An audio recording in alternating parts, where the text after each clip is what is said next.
ನಮಸ್ತೆ ಎಲ್ಲರಿಗೂ. ಇವತ್ತು ನಾನು ನಿಪ್ಪಟ್ಟು ಮಾಡ್ತಾಯಿದ್ದೀನಿ.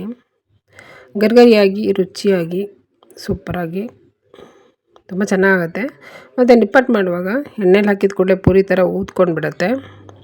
ಅದು ಊದ್ಕೊಂಡೇ ಇರೋ ಹಾಗೆ ಹೇಗೆ ಮಾಡಬೇಕಂತ ನಾನು ತೋರಿಸ್ತೀನಿ. ನಾನು ಮೊದಲಿಗೆ ಅಕ್ಕಿ ಹಿಟ್ಟು ತೊಗೊಂಡಿದ್ದೀನಿ ನೋಡಿ. ಈ ದೊಡ್ಡ ಲೋಟದ ಅಳತೆಯಲ್ಲಿ ನಾನು ತೊಗೊಳ್ತಾ ಇದ್ದೀನಿ. ಒಂದು 3 ಲೋಟ ನಾನು ಅಕ್ಕಿ ಹಿಟ್ಟು ತೊಗೊಂಡೆ. 3 ಲೋಟ ಅಕ್ಕಿ ಹಿಟ್ಟಿಗೆ 3/4 ಲೋಟ ಕಡಲೆ ನಾನು ತೊಗೊಳ್ತಾ ಇದ್ದೀನಿ. ಅಂದರೆ 1 ಲೋಟ ಅಕ್ಕಿ ಹಿಟ್ಟಿಗೆ 1/4 ಲೋಟ ಕಡಲೆ ನೋಡಿ. 3/4 ಲೋಟ ಇದೆ. ಇದನ್ನು ಮಿಕ್ಸಿ ಜಾರಿಗೆ ಹಾಕಿ ಪೂರ ನುಣ್ಣಗೆ ಪುಡಿ ಮಾಡ್ಕೋಬೇಕು.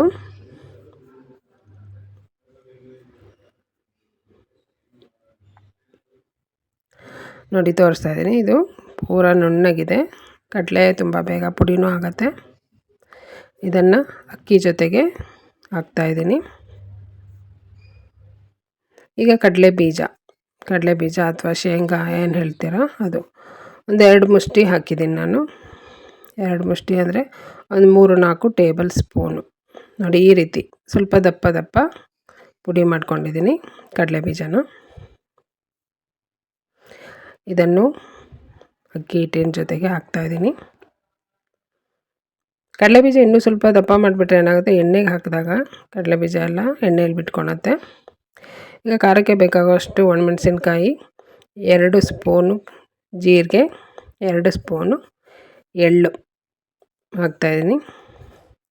ಎಳ್ಳು ಮತ್ತು ಜೀರಿಗೆ ಕೂಡ ಅಷ್ಟೇ ಮೇಲೆ ಹಾಗೆ ಕಲಸುವ ಹಾಕಿದ್ರೆ ಎಲ್ಲ ಎಣ್ಣೆಯಲ್ಲಿ ಬಿಟ್ಕೊಂಡ್ಬಿಡುತ್ತೆ. ಅದಕ್ಕೆ ನಾನು ಈ ರೀತಿ ಸ್ವಲ್ಪ ನೋಡಿ ಹೀಗೆ ಸ್ವಲ್ಪ ದಪ್ಪ ಪುಡಿ ಮಾಡ್ಕೊಂಡಿದ್ದೀನಿ. ಈ ರೀತಿ ಪುಡಿ ಮಾಡ್ಕೊಳ್ಳೋದ್ರಿಂದ ರುಚಿನೂ ತುಂಬ ಚೆನ್ನಾಗಾಗುತ್ತೆ. ಈಗ ರುಚಿಗೆ ತಕ್ಕಷ್ಟು ಉಪ್ಪು,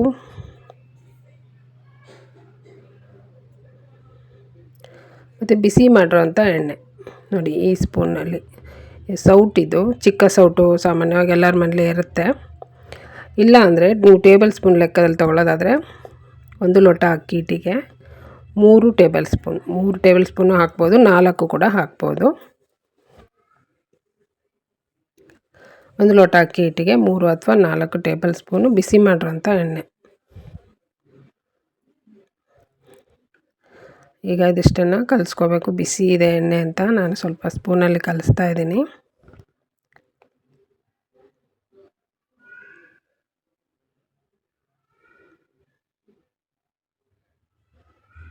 ಮತ್ತು ನಾನು ಎಲ್ಲನೂ ಕೈ ಅಳತೆಯಲ್ಲೇ ಹಾಕ್ತಾಯಿದ್ದೀನಿ.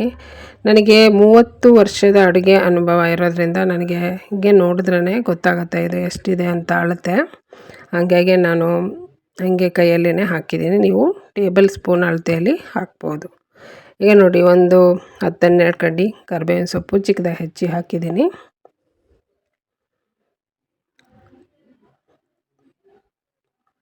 ಈಗ ಇದಿಷ್ಟನ್ನು ಒಂದು ಸಾರಿ ಹೀಗೇ ಕಲಿಸ್ಕೊಂಡು ಆಮೇಲೆ ಸ್ವಲ್ಪನೇ ನೀರು ಹಾಕ್ತಾ ನಾನು ಕಲಿಸ್ಕೋತೀನಿ.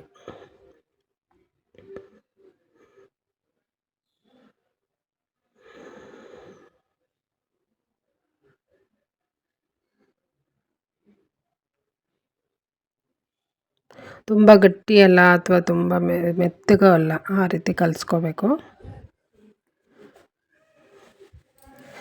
ಇದನ್ನು ಕಲಿಸ್ಬಿಟ್ಟು ಈ ಟೈಮಲ್ಲಿ ಸ್ವಲ್ಪ ತಿಂದು ನೋಡಿದ್ರೆ ಉಪ್ಪು ಸರಿ ಇದೆಯಾ ಅಥವಾ ಖಾರ ಏನಾರು ನಿಮಗಿನ್ನೂ ಬೇಕಾ ಅಂದರೆ, ಖಾರ ಬೇಕಂದರೆ ಸ್ವಲ್ಪ ಖಾರದ ಪುಡಿ ಹಾಕ್ಬೋದು.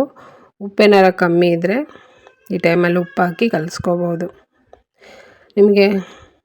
ನೋಡಿ, ಈಗ ಇದು ಹೊಸ ಬಟ್ಟೆಯಲ್ಲಿ ಬರುತ್ತಲ್ಲ ಕವರು, ಅದನ್ನು ತೊಗೊಂಡಿದ್ದೀನಿ ನಾನು.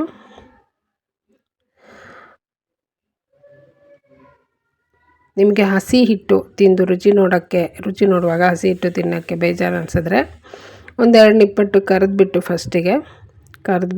ತಿಂದು ನೋಡಿ. ಬೇಕಿದ್ರೆ ಉಪ್ಪು ಕಮ್ಮಿ ಇದ್ದರೆ ಹಾಕ್ಕೋಬೋದು. ಶುರುವಲ್ಲಿನೇ ಉಪ್ಪು ಸ್ವಲ್ಪ ಕಮ್ಮಿ ಹಾಕ್ಕೊಂಡ್ರೆ ಒಳ್ಳೆಯದು. ಕಮ್ಮಿ ಇದ್ದರೆ ಬೇಕಾದ್ರೆ ಮತ್ತೆ ಹಾಕ್ಬೋದು. ಜಾಸ್ತಿ ಆಗಿಬಿಟ್ರೆ ನೋಡಿರಿ ತಲೆನೋವು. ಈಗ ಕವರ್ ಮೇಲೆ ಸ್ವಲ್ಪ ಎಣ್ಣೆ ಹಚ್ಚಿಬಿಟ್ಟು ಈ ರೀತಿ ಒಂದಷ್ಟು ನಿಪ್ಪಟ್ಟನ್ನು ಮಾಡ್ಕೊಂಡಿದ್ದೀನಿ. ಈಗ ನೋಡಿ, ಈ ರೀತಿ ಸ್ಪೂನ್ ಇರುತ್ತಲ್ಲ, ಫೋರ್ಕ್, ಆ ಥರದಿದ್ದರೆ ಈ ರೀತಿ ಮಾಡ್ಕೊಳ್ಳಿ. ಈ ರೀತಿ ಮಾಡೋದ್ರಿಂದ ಎಣ್ಣೆಲಿ ಹಾಕಿದಾಗ ಪೂರಿ ಥರ ಉಬ್ಬೋದಿಲ್ಲ. ಪೂರಿ ಥರ ಉಬ್ಬು ಬಿಟ್ಟರೆ ಏನಾಗುತ್ತೆ, ಬೇಯೋದೇ ಇಲ್ಲ, ಬೇಯೋದಿಲ್ಲ ಮತ್ತು ತುಂಬ ಟೈಮ್ ತೊಗೊಳುತ್ತೆ ಬೇಯೋಕ್ಕೂ. ಈ ರೀತಿ ಮಾಡಿದ್ರೆ ನೋಡಿ ಉಬ್ಬೋದಿಲ್ಲ, ಚೆನ್ನಾಗುತ್ತೆ, ಬೇಗನೂ ಬೆಂದು ಗರಿಗರಿಯಾಗಿ ಆಗ್ತವೆ ನೋಡಿ. ಈಸಿಯಾಗಿ ಈ ರೀತಿ ಕವರ್ ಮೇಲೆ ಹಾಕಿದ್ರೆ ತೆಗಿಯೋಕ್ಕೆ ಬರುತ್ತೆ. ಮೊದಲಿಗೆ ನಾನು ಎಣ್ಣೆ ಬಿಸಿಯಾಗಿದೆ ಅಂತ ಸ್ವಲ್ಪ ಹಿಟ್ಟು ಹಾಕ್ಬಿಟ್ಟು ಚೆಕ್ ಮಾಡ್ತೀನಿ. ನೋಡಿ, ಎಣ್ಣೆಗೆ ಹಿಟ್ಟು ಹಾಕಿದ ಕೂಡಲೇ ಮೇಲೆ ತೇಲ್ ಬಂದರೆ ಎಣ್ಣೆ ಸರಿಯಾಗಿ ಕಾದಿದೆ ಅಂತ. ಎಣ್ಣೆ ಚೆನ್ನಾಗಿ ಕಾದಾದಮೇಲೆ ಸ್ಟವ್ನ ಮೀಡಿಯಮ್ ಫ್ಲೇಮಲ್ಲಿ ಇಟ್ಬಿಡ್ರಿ. ಆವಾಗ ಚೆನ್ನಾಗಿ ಗರಿಗರಿಯಾಗಿ ಒಳಗೆಲ್ಲ ಬೆಂದು ಚೆನ್ನಾಗಿ ಫ್ರೈ ಆಗುತ್ತೆ. ಹೈ ಫ್ಲೇಮಲ್ಲಿಟ್ಟು ನೀವು ಮಾಡ್ತೀರಾ ಅಂದರೆ ಒಳಗೆ ಬೇಯಲ್ಲ, ಮೇಲೆ ಮಾತ್ರ ಬೆಂದಿರುತ್ತೆ. ಈ ಡೀಪ್ ಫ್ರೈ ಮಾಡೋವಂಥದ್ದೆಲ್ಲ ಇದೆಲ್ಲ ಸ್ವಲ್ಪ ಪೇಷನ್ಸ್ ತೊಗೊಂಡು ನಿಧಾನವಾಗೇ ಮಾಡಬೇಕು. ಆವಾಗಲೇ ಇದು ಚೆನ್ನಾಗಿ ಗರಿಗರಿಯಾಗಿ ಆಗ್ತವೆ ನೋಡಿ. ಇದು ತಿಂಗಳಿಗಿಂತನೂ ಜಾಸ್ತಿನೇ ಇಡ್ಬೋದು, ಇಟ್ಟು ತಿನ್ಬೋದು. ತುಂಬಾ ರುಚಿಯಾಗಿ ತುಂಬ ಚೆನ್ನಾಗಾಗುತ್ತೆ. ಈ ಎಳ್ಳು ಜೀರಿಗೆ ಎಲ್ಲ ಮೇಲೆ ಹಾಕ್ತೀವಲ್ಲ ಕಲಿಸುವಾಗ, ಆ ರೀತಿ ಹಾಕಿದ್ರೆ ಎಲ್ಲ ಎಣ್ಣೆಯಲ್ಲಿ ಬಿಟ್ಕೊಂಡ್ಬಿಡುತ್ತೆ. ಸ್ವಲ್ಪ ಪುಡಿ ಮಾಡಿ ಹಾಕಿದ್ರೆ ಚೆನ್ನಾಗಿ ಅದಕ್ಕೆ ಮಿಕ್ಸ್ ಆಗಿರುತ್ತೆ ಮತ್ತು ರುಚಿನೂ ತುಂಬ ಚೆನ್ನಾಗಾಗುತ್ತೆ.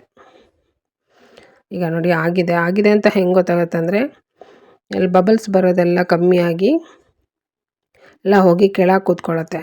ಆವಾಗ ಇದು ಚೆನ್ನಾಗಿ ಒಳಗಿಂದ ಬೆಂದಿದೆ ಅಂತ. ಈಗ ನೋಡಿ, ಗರಿಗರಿಯಾದ ರುಚಿಯಾದ ನಿಪ್ಪಟ್ಟು ರೆಡಿ ಇದೆ.